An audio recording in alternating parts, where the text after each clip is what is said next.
রাজধানীর সূত্রাপুর লোহারপুর থেকে ফরিদাবাদ হয়ে পোস্তগোলা পর্যন্ত প্রায় 2 কিলোমিটার সড়কের বেহাল অবস্থা। মাস ছয়েক আগে রাস্তা সংস্কারের কাজে হাত দিয়েও কাজ শেষ করেনি ঠিকাদারি প্রতিষ্ঠান।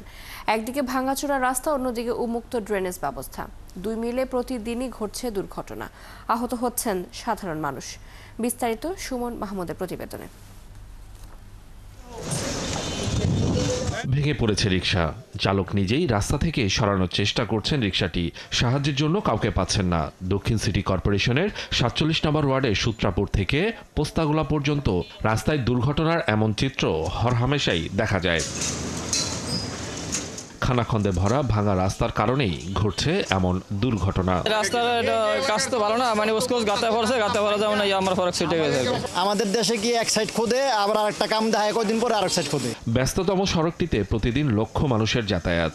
রাস্তায় ড্রেনেজ ব্যবস্থার সংস্কার আর সড়ক উন্নয়নের জন্য ঠিকাদারি প্রতিষ্ঠান কাজ শেষ না করেই পালিয়ে গেছে।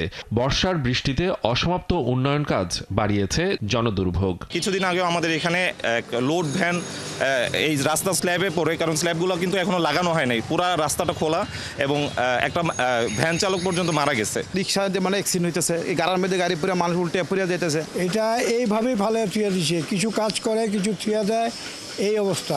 আমার মেয়ের ক্লাসের বাচ্চা একটা নিচে পড়ে গেছে, পরে আমরা গার্জিয়ানরা উঠাইয়া ওকে হসপিটালে নিয়ে ভর্তি করাইছি। শিক্ষার্থীরা সময় মতো শিক্ষা প্রতিষ্ঠানে পৌঁছাতে পারছেন না, কর্মজীবীরা গন্তব্যে যেতে শিকার হচ্ছেন ভোগান্তির। যাত্রী যাইতেছে, অনেক গাড়ি যাচ্ছে, তারপর রিক্সা যাইতেছে, তো রিক্সা থেকে পড়ে যায় মানুষ, ধাক্কা খেয়ে এই সাইডে রাস্তা উঁচু নিচু রাস্তার কারণে যাওয়া আসা অসুবিধা হয়। রাস্তা খুঁড়ে রাখায় বন্ধ হয়ে গেছে অসংখ্য দোকানপাট, লস গুনতে হচ্ছে ব্যবসায়, কেউ কেউ গুটিয়ে নিয়েছেন ব্যবসা। কাস্টমার আয়েসে পোলাবে না, না আয়েসে উজ্জায় ফুলে থাকা এই অবস্থা দেখে নিজের চিন্তা করলাম আমার দোকান খোলাইতে মানে এনে অ্যাক্সিডেন্ট করবো, এখানে বন্ধ হয়ে গেছি। রাস্তাটা এইভাবেই ফালাই হয়ে গেছে, মানে কোনো কাজকর্ম হইতেছে না। আমার যদি কাস্টমাররা রাস্তাঘাটে চলাফেরা না করতে পারে, তার তো ব্যবসা বাণিজ্য হবে না। পরে 1 থেকে 1.5 লক্ষ টাকা বৈশা খেয়ে লাইছি, আর বৈশা ভাড়া দিতে হইতেছে। খোলা থাকায় ড্রেনে পড়ে আহত হচ্ছেন অনেকে।